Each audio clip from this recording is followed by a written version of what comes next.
Sylvain Muller, bonjour. Est-ce que vous pouvez vous présenter en quelques mots, s'il vous plaît? Bonjour, je suis directeur produit pour SAP Concur sur les solutions de durabilité.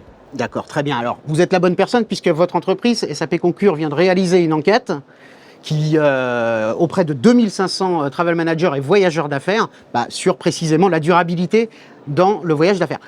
Quels enseignements principaux avez-vous pu en tirer?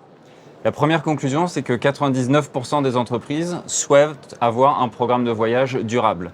Or, 44% ne savent pas comment s'y prendre. Alors, on peut déjà considérer que c'est une bonne nouvelle que 56% savent comment s'y prendre. Vous, quelles sont vos préconisations, toujours au regard de cette enquête? Alors nous, notre expertise, c'est la technologie. Ce que l'on constate avec cette étude, c'est qu'au-delà des approches historiques de contraintes par la politique ou d'encouragement, vient se positionner le nudging qui, en fait, vise à mettre en place les conditions pour faciliter un changement des comportements. D'accord. Alors, le nudging, c'est vrai que c'est un terme qui a été un peu à la mode il y a quelques années. Donc, c'est l'incitation. L'incitation plutôt que la contrainte pour obtenir plus de résultats. C'est bien cela?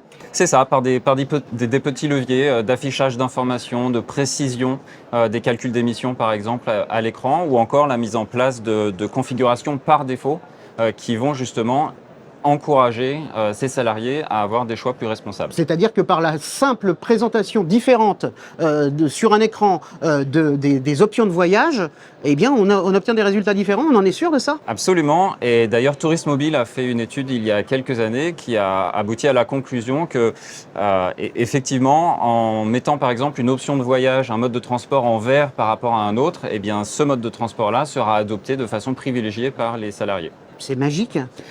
Arnaud Vergès, alors présentez-vous avant tout. Bonjour, Arnaud Vergès de Safran, je suis responsable des placements groupe. Alors là, effectivement, on a une enquête, on a un SBT qui fait une enquête, qui en tire de conclusions. Après, vous êtes plus dans le dur, vous mettez les mains dans le moteur. Concrètement, est-ce que vous êtes plutôt d'accord avec cette idée de l'incitation comme méthode la plus efficace? Et si oui, qu'est-ce que vous avez mis en place chez Safran dans ce sens? Alors tout à fait, je suis tout à fait d'accord sur ce principe-là.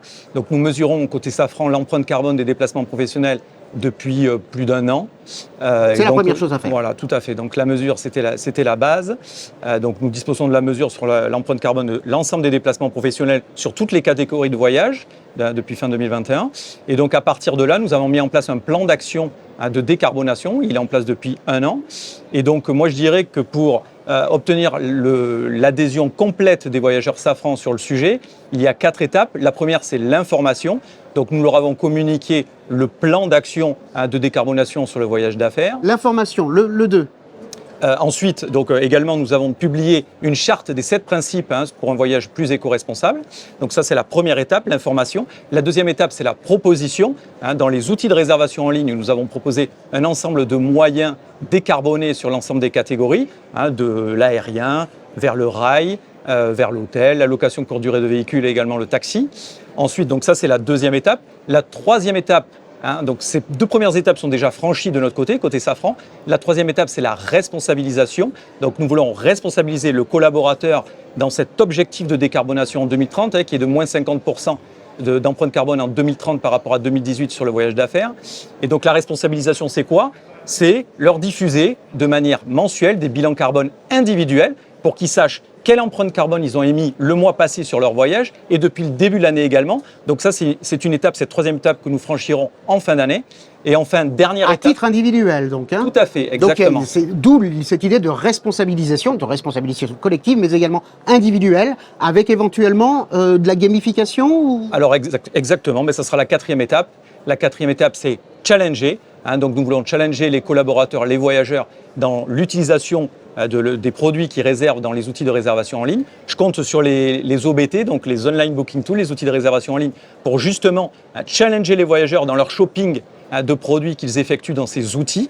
C'est-à-dire que voilà, un voyageur va choisir tel ou tel produit aérien, hôtel, location courte durée de véhicule. Je compte sur les outils de réservation en ligne pour justement les challenger en leur disant « Écoute, tu as pris tel et tel moyen.